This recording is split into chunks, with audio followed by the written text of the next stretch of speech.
Before the episode starts, we're going to take a quick second to thank our patrons. In the House of Stone, we have Alexander Eagleson, Allison Connors, Krisha Dolan, Fighting Chance Studio, Liv Matlin, and Melissa Russell. And in the House of Fleam, we have Bertie Tam, Amber Costley, Celeste Gantz, Cheryl Eisenhower, Corey Little, Cynthia Johnson, Francie Dillon, my mom, J.S. or Julie, hi Julie, Katie Grant, Leah Harvell, congrats on the new last name, Leah, Natalie Curry, Pokela, and Spaghetti Sandwich. And we would also like to welcome Aaron of Dirty Panda Ceramics, who has moved from the House of Stone to join the House of Flame. So thank you so much to all of our patrons. You guys help keep the show going, and you help me continuing to make geeky mugs and creature sculptures. So if you'd like to join them and become a patron, you can go to patreon.com/Lindsey M Dillon. And this week's blessing is... May your kiln be as hot as that one night in Santa Barbara. Wait, what? You know what I'm talking about. Donte. You know what I'm saying? Oh my God. You know what I'm talking about.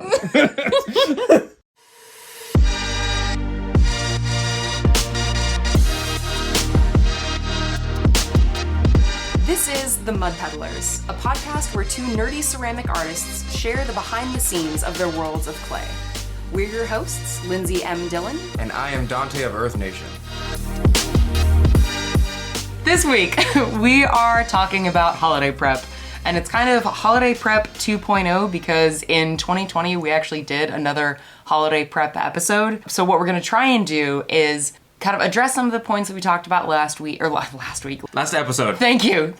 And just kind of talk about some of the new things. And then as a preface, both of us are feeling kind of like night peddlers sort of vibes, so this is gonna be... We're just here to shoot it. We're not talking about vitrification today. Yeah. We're not talking about coefficient of expansion today. Thank God. We're not talking about how to put a glaze recipe together today and like what's a flux, what's a stabilizer. We're just here to talk about holiday prep. Yeah. And like what goes on around that. Because it never goes the way it's supposed to go.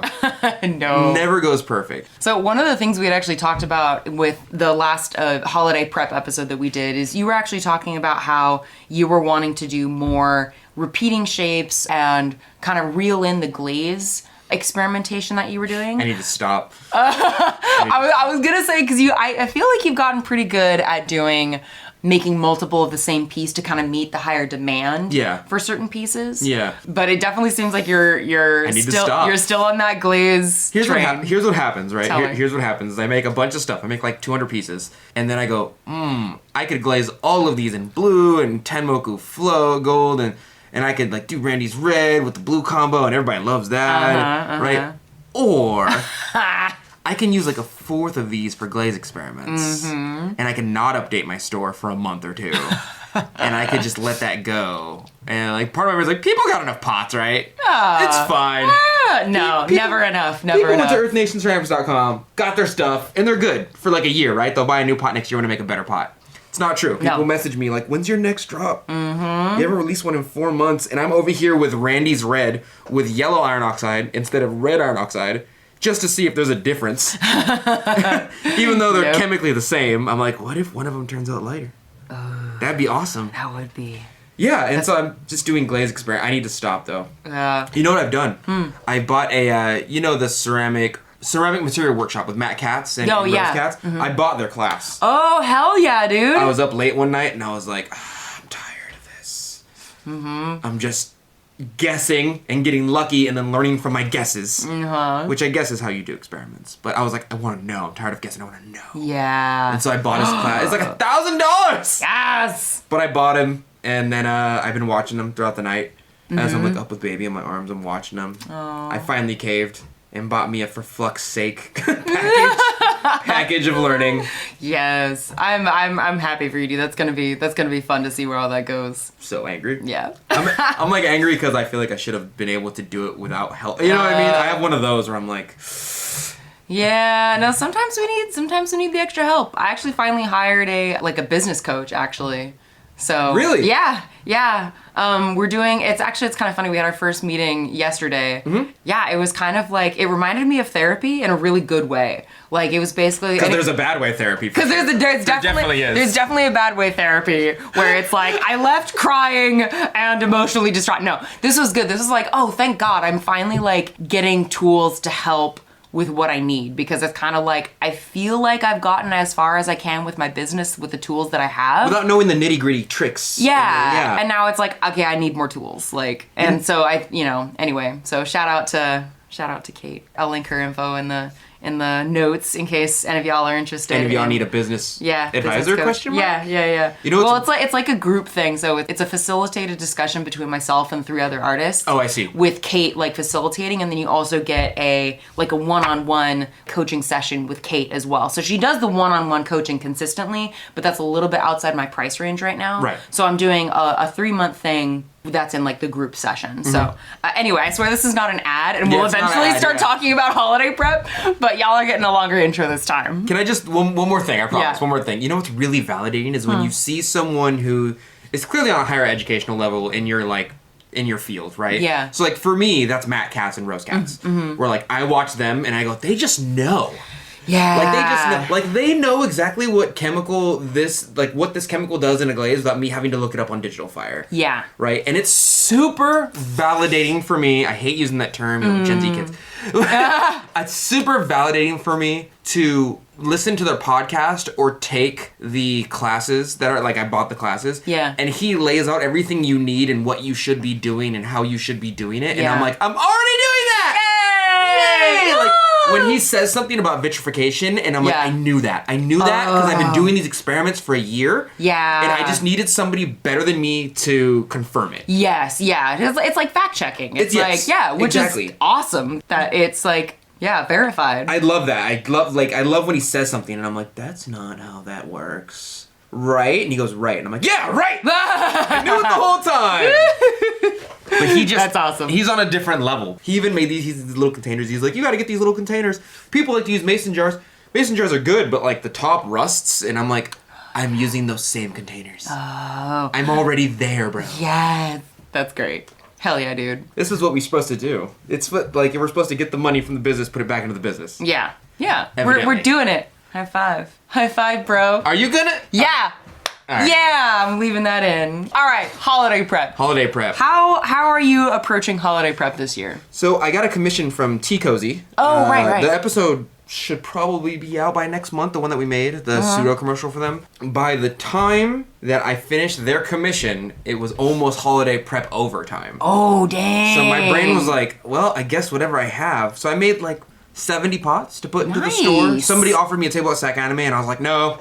Wow, they straight up offered you a table? Yeah. Hell yeah, dude. It was Tea Cozy. Tea Cozy's like, we're getting a table, and we want you to come with us, but we need like $600. And I was like, I could swing that, but like, also, I don't have the stock for that. Yeah, like, it's all going to the web store. Yeah. And people usually buy my stuff out within a month. Mm-hmm. You know, so like, there's no way. Yeah. It's not going to happen. Dude, just to like interject, I feel that like so hard, and that's one of the biggest differences between holiday prep this year for me and past years, is that in past years, and I mentioned this on the previous holiday prep episode, it's always like right as holiday prep is about to start, I get an unexpected commission. Yes. And, you know, sometimes there are commissions where it's like, I could have said no and I should have. Yes. And some of them were things like, oh, Insight Coffee Roasters wants a new set of dishware. And I'm like, well, like that's a really important client. Like I kind of have to do that. Yeah. But this year, because in general, I've been trying to like back off from doing like wholesale stuff.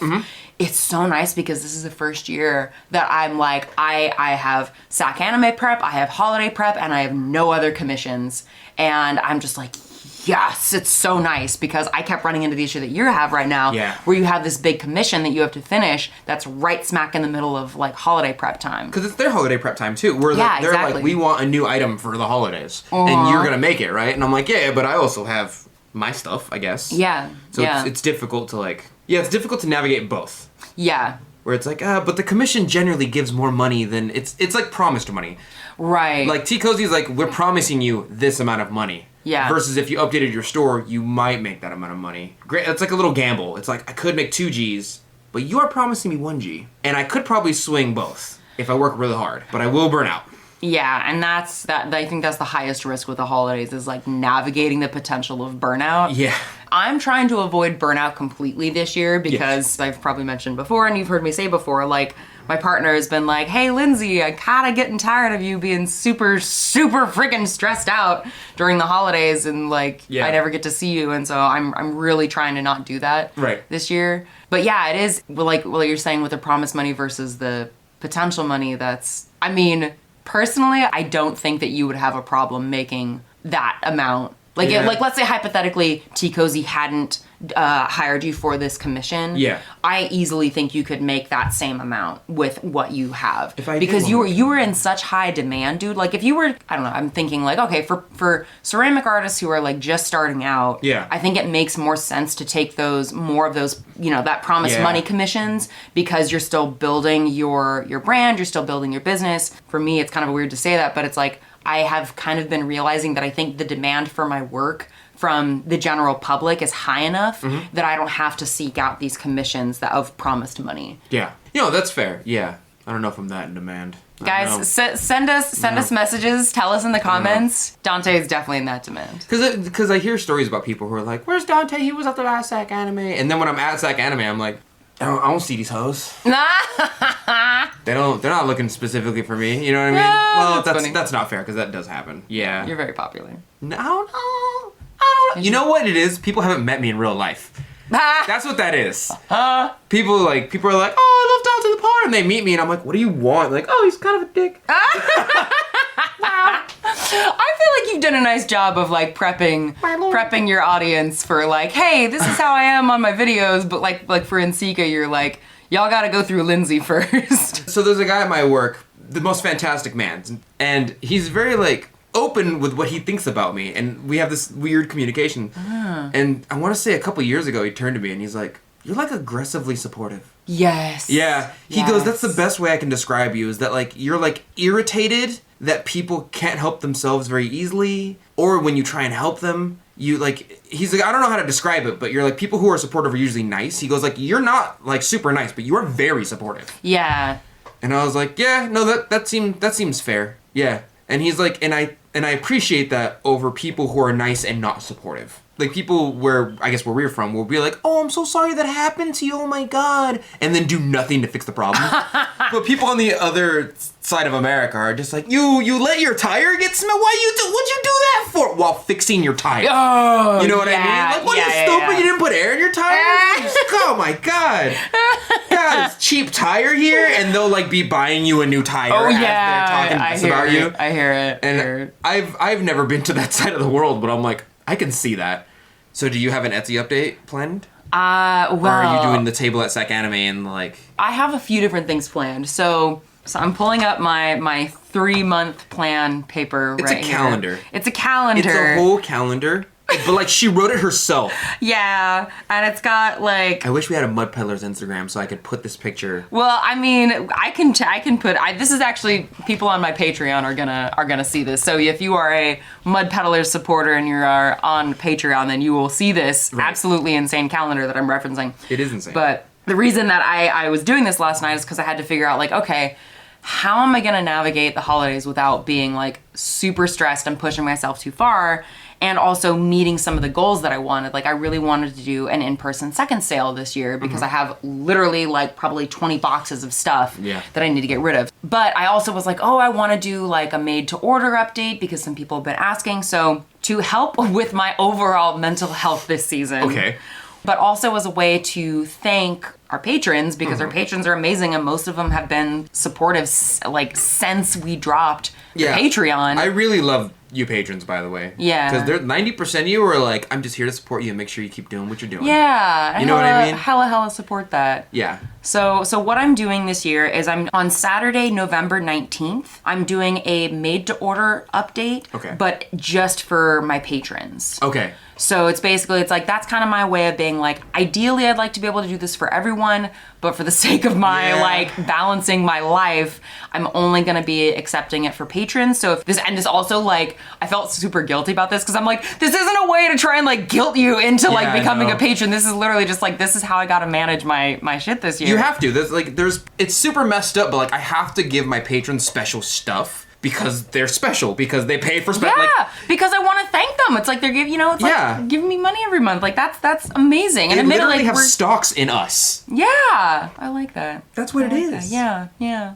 So, okay, so that's Saturday, November 19th is the made-to-order Patreon shop update. Okay. Then the following week, which is Small Business Saturday, a.k.a. the Saturday after Thanksgiving. I'm sorry, what? Small Business Saturday. Oh my God. I know, it's a thing. I think American Express started it. I know, it's a total capitalist thing, but you know what? I'm hopping on board because that's just what I gotta do. You know, it hurts because sooner or later I get on board too just because it's to my benefit, but like, it's so Hallmark. I hate it so much. I know. Admittedly, I love Hallmark like stuff, which is part of the reason why I try and balance out my holidays, because like I want to actually enjoy the holiday season because I'm a huge slut for Christmas stuff. And I want to be able to enjoy it. So Small Business Saturday, I'm doing a regular shop update. Don't say it like you're happy to say it. I am, you know what, I'm actually legit, I'm a little happy to say it because I know that's one of those things where it's like, oh, you know, they always say for like, again, managing your business, like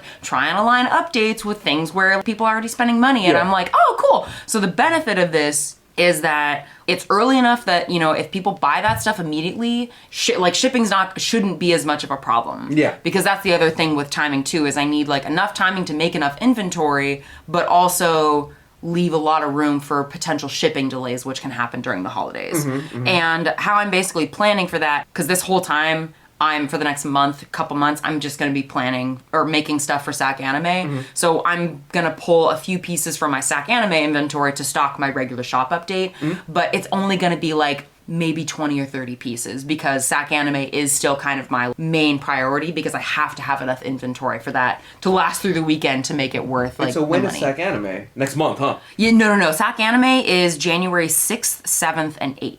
So I got a decent amount of time to prep for that, but because I upgraded my booth and my booth fee is now $650 as opposed to like $250, I really want to try and get to maybe 300 items or 200 items, but the higher priced items. I see. To make it worth that extra money. I see. So yeah, so that's Small Business Saturday, and then the next weekend, December 3rd. Don't say another Hallmark thing. Don't do it. I'm doing an in-person second sale. Oh, okay. So that's basically me taking all the boxes of stuff. Some of it is pieces that are, you know, I'm going to be selling them for like as low as $10, like the pieces that I've made like 5 years ago that are like super old. Yeah. But that's basically like, okay, if you really want to guarantee that you're going to get the mug, that, you know, check out the drop on Small Business Saturday.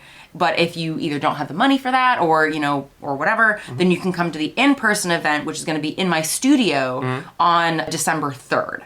So that's going to be basically seconds that range from like maybe $10 less than where things are regularly priced to like just straight up $10 for like these older pieces. Right, okay. And then anything that's left over from that, I will either smash or put into the second sale leftovers shop update, which will be Saturday, December 10th. That makes sense. Okay. Yeah. Damn, you have a lot of... It's gonna be a lot. Like I just have one. Maybe two if I stretch it, but like I'm doing a giant sale December 1st where I'm like, nothing's gonna be over like 60 or 62 bucks in my store. Okay. Including shipping. I want a clean slate. I want everything out. I want everything to be sold. Everything's gonna be on sale for like a giant Christmas sale. And that's December 1st. December 1st, okay. Everything will go live. Okay. Of course, patrons get the first pick, so they're probably gonna get like a catalog, if not first dibs. So like what usually happens, my patron goes, I like that cup, I want that cup. And if you're a patron of like a certain level, I just take it out of the store before anyone publicly sees it. Yeah. And then I put their name on it, I package it, and I send it out before it, like you won't even know it exists, realistically. Yeah, okay, yeah. That happens a lot whenever I release a store update and there's like 70 pots and my patrons have taken like 20. Someone's like, dude, your store update was like 40, 50 pots. And I go, yeah, well, you know. Patrons get first dibs. Patrons get first, like, you're right. I feel like I'm guilting them into... No, but I don't mean to. I don't. Yeah. No, it's just kind of like, well, that's the like the benefit is like the stockholders get preference. Yeah. Preferential treatment. Yeah. Like, sorry, they paid more for the good dick, so. Oh my god. So what I'm hearing is that we're prostituting ourselves for capitalism. I am working it. Yeah, we are. Gonna work it, now let me work it. I'm sorry. okay. I apologize. So you're gonna try and have about 70 pieces in that update? Yeah, December 1st is going to be my update. And I really want, if you're listening to this right now and you've been thinking like, oh, I'll get one of Dante's pots, just please help me get this crap. You're trying to have a, like you said, clean slate, just like get everything. Because what I want to do is much like what I've been saying last year, where people seem to really like certain mugs. Right. Or certain bowls or certain bottles. So I want to make like 3 of them. Yeah. And then 3 of those and 3 of those and then have an update so that way I don't have so much things in the catalog. I just have things that I'm really good at that people seem to like a lot. And then I'll change those over every now and then when I make a new color. I make into this and make into that. Yeah. And I think that gives me room for innovation. We're like, okay, today I'm going to make 10 bowls, right? And that's going to be 5 sets of 2. Yeah. And we're going to have those 5 bowls of the same style in different colors on my website. And people who like that style will get it in the color of their preference. Yeah. And then when I make a new color, I'll announce once every 3 or 4 months, like, hey, I made a new color. And that gives me room, or at least leniency, to make a new color. Yeah, so I'm just not experimenting on like a random, like pot number 352. It's a special kind of red that I'll never make again. Oh, yeah. That you'll never see in your whole life. I was experimenting, and it's a one-off pot, and I was just making stuff. And it's not even like one mug in the line of multiple mugs, right? It's more like, this is just an experiment. And I give a lot of them to my patrons because I like that my patrons have my experiments. Yeah, that's pretty cool. Because they're super one of a kind, but like I just need more of an organized catalog so that I can have room to experiment. When I sit down on the wheel, I go, this is what I gotta make. Also, when I'm done with the catalog, when I go, I have enough for the next upload or whatever, I can go, okay, let me make like a nice piece now. Oh, you know what I mean? Yeah, I hear that. I want some of that. I just want the room, and in order to have room to put more things on the roster, I would have to organize my house in such a way that I would have room. Yeah. Yeah, so you basically want to make the standard pieces that you know are going to sell, or that you think are more likely to sell. Yes. And then say, cool, check, got that out of the way. Now, because I have this out of the way, I have time for the more unique pieces or experimenting or like, but you basically or a table even. Like, yeah. Ooh, a table? A table. You can go make a table? No, not out of clay. I was so confused. I'm like, are you doing tiles now? To do like a pottery table, like a sack anime table. Oh, that makes so Lindsey, much a more table! Sense. I'm super literal right now. I'm like, Donte about to make a table? Like, what? I was very confused. That makes a lot. Dude, I would be so stoked if you would do a table. And I know Aaron, like for folks who listened to the last episode, Aaron would be so stoked too if you wanted to do like the Ren Fair table or something. I think I'm gonna have to because he's so excited about it. Yeah. If you don't know who Aaron is, he was on our last podcast and he was so like, you got it, dude. Yeah. You got it. And he's very easy to convince me if you give me like the total dude, like, bro, come on. Yeah. No. Bro. I don't want to. Dude. I don't have the time for it, bro. And like 20 bros later, I'm like, fine, if it'll shut you up, I'll do it. It's very easy. Yeah. You know what I mean? I'm glad that he worked on you. Aaron, if you're listening to this, thanks, bro. Yeah. All right, so I listened, as I mentioned earlier, I listened to the last holiday prep episode that we did. Yes. And one of the things that you brought up several times is that you weren't super focused on like the money-making aspect of the holidays. But it kind of seems like based on some of the conversations we've had like off the podcast, that's changing for you a little bit. You know what's really strange is that when I first started this, like, well, I have to sell pots now. Yeah. Because I had the YouTube channel for like 2 or 3 years before I was like, fine, I'll make a website. You guys are up my ass about it. Yeah. Right? Is I got to the space where I'm like, I'm only going to make what I want to make. And then if you buy it, whatever. Yeah. And now I'm very like, it's not that I want to make what I want to make and you buy whatever so that I can make whatever I feel like making to feed myself artistically. Mm-hmm. It's more that it costs me less trouble and it saves me more time to build a system in which people would actively seek after and buy my work. So that way I have the space to create what I want to create than it does to just randomly create stuff. And hopefully I catch a fish in the pond. Mm-hmm. You know what I mean? I know these fish like this worm. Yeah. So I'm making a bunch of these worms so that I can have my peace of mind to go fishing somewhere else. Ooh, versus I like that. I just keep trying different bait and seeing which fish pulls up. Yeah.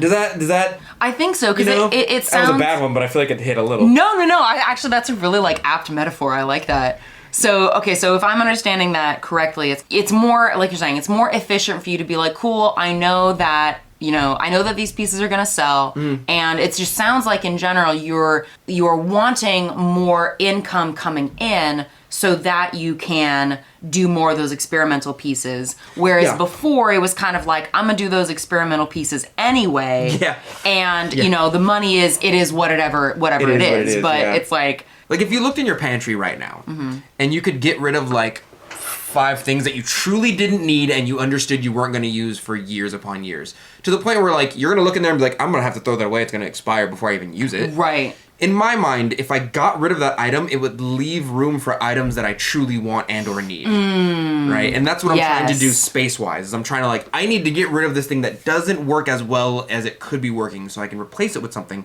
that in fact it does work. Yes. For me, it works for me, especially passively. Right. If you can get something that works for you just passive income, it's amazing. How is it like passive income? No, I'm just... just like in general. Oh, okay. I thought you were talking about the pots, and I'm like, you're actively making every one of those, Donte. What? Sorry, no. No, it's good. I just mean because YouTube is a good example. But I mean it in the way that if I can get something that is more use to me and less work than something that is just useful to me and more work, I would much rather take the first one. You know what I mean? Mm-hmm. I might not like making mugs, but you guys like mugs in the special, so I can make 5 of those mugs, and that'll get 5 of you off my ass. We're like, where's your next star update? Keep staying on his ass, guys. Oh yeah, if you keep on my ass, I'll usually do the things sooner or later. Usually, I'll be like, all right, well, it's in demand, so I gotta supply it. Yeah. You ever feel like, now that we're getting to the more, I guess, professional level or the more business level, I feel like when we first started, we would be like, no, I don't work for, what's it called, exposure. Oh, yeah. Right? I work for money. And now that we're at a certain level, you're like, well, the exposure makes the money after a while. You know what I mean? Does that make sense? I think so. So let me make an example for you, right? Okay. Would you rather take a $2,000 job that nobody knows you did it, or would you rather take a $1,000 job where 1,000 people know that was you? And that might buy products from you later in the future. That would possibly be worth more than that $1,000. Yes. You would essentially just have to wait for the money, but which one would you rather have? Probably...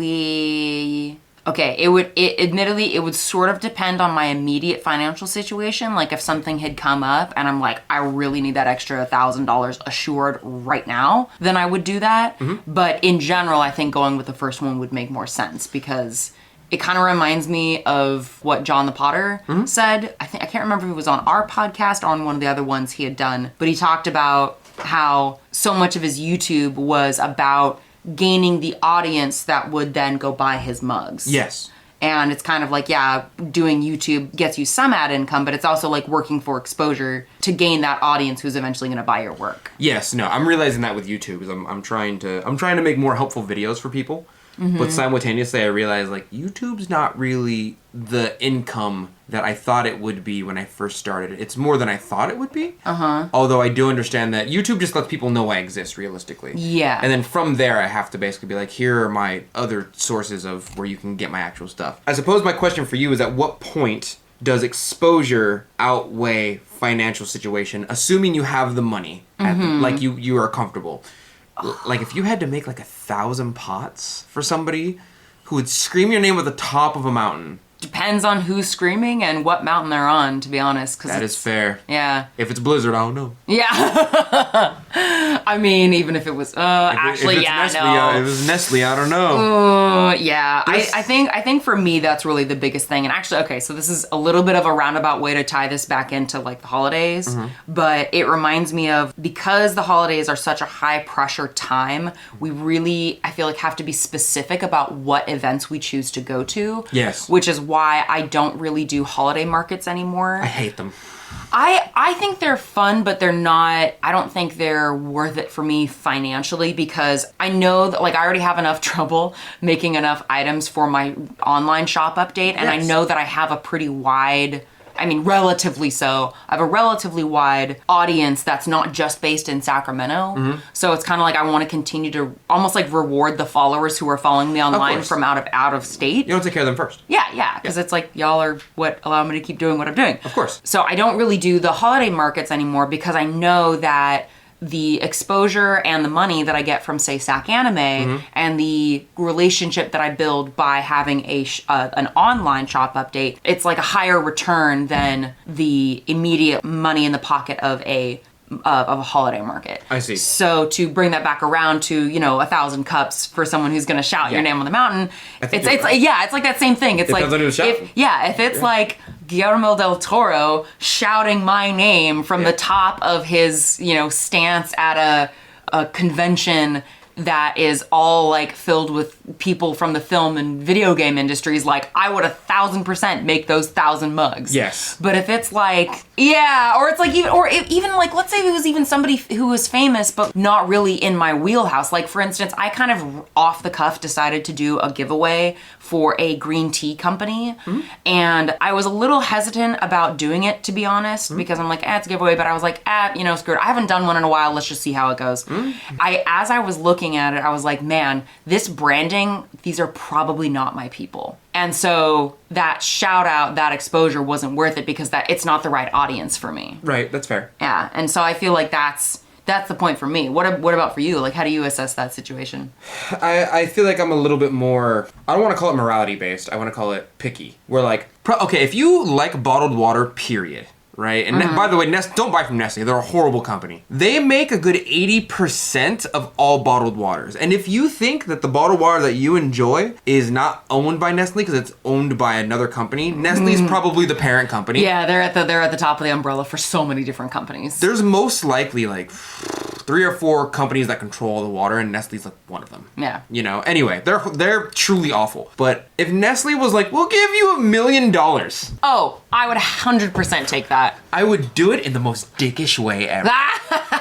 Tell me. I'd be like, okay, 100 cups, $1 million, I'll do it.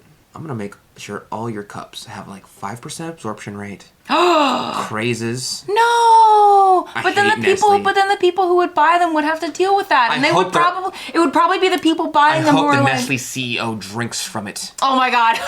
Okay, I think I probably agree with you on that one. You know what I mean? Yeah. Like, there's definitely a point though where my morality is outplayed by money, but I think that I assume like everyone thinks their morality point or the breaking point for their morality or their price is higher than everyone else's. Oh yeah. It's not. But whenever I think about stuff like that, I often think about it from a stance of like, do I want to work with this company or do I want the money? Yeah. And I have to be honest with myself because sometimes I'll do a little bit of freebies for like a company.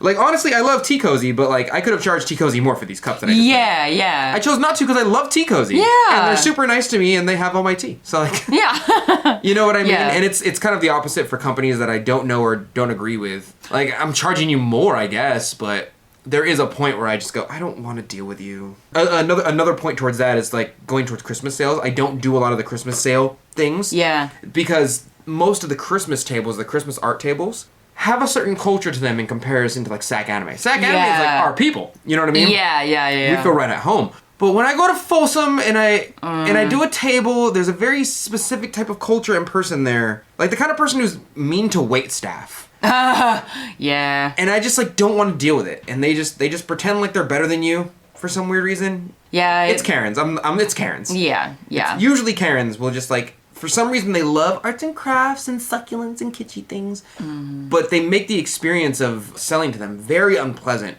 in comparison to SAC Anime. SAC Anime, I'll undercharge for the experience of SAC Anime versus this type of culture that like, I don't know how to explain it without seeming offensive, but I feel like I think people understand what you mean, and obviously it's not everybody. Like, it's like I'd say it's a blanket statement. I would say most people are nice, even if they're not necessarily like what we would consider quote unquote our people or whatever. Right. Yeah. A little side note, it's kind of funny because it's like I'm sure I look exactly like one of those people. You really don't. You don't think? Because No. I'm like, I have succulents. Let's go look at lights, guys. You like, just like the things that like basic Americans like. well, yeah, On basic top white of other ladies. stuff. Yeah. Yeah. On top of other like I'm half black. I loved Jordans until I was like 25. Yeah. Like I just like the things from the culture that I was raised around. And like there's no shame in that.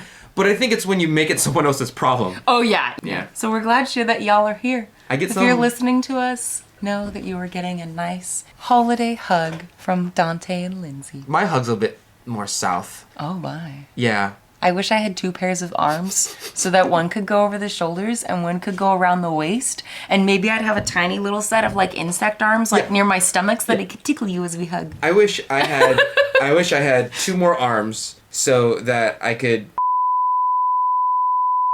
Oh my God. And the other arms would be.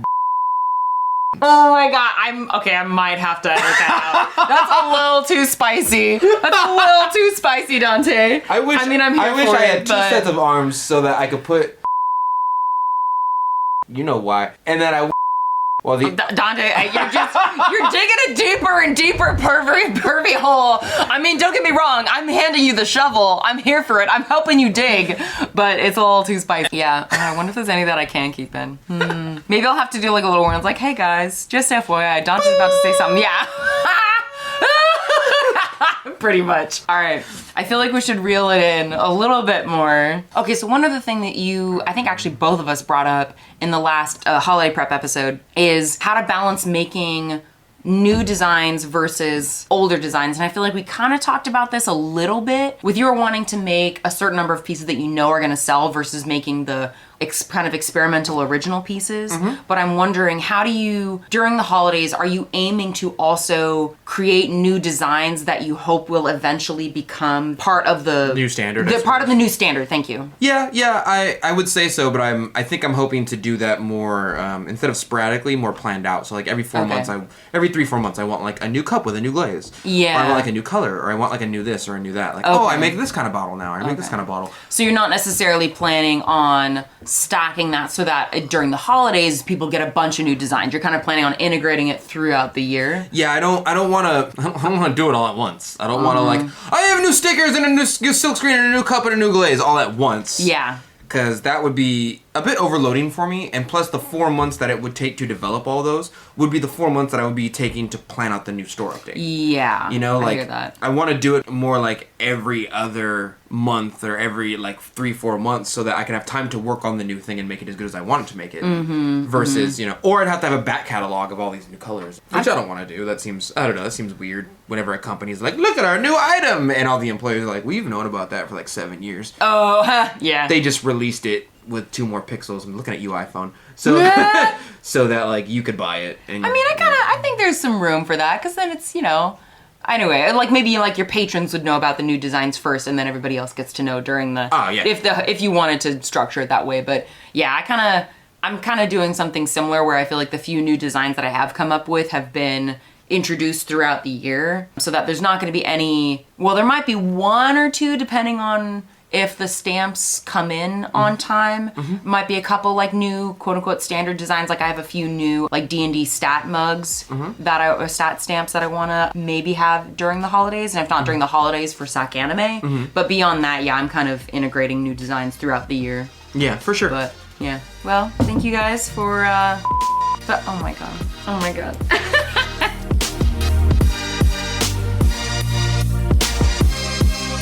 And that's it for today. Thank you for listening to The Mud Peddlers with Lindsey M Dillon and Donte of Earth Nation.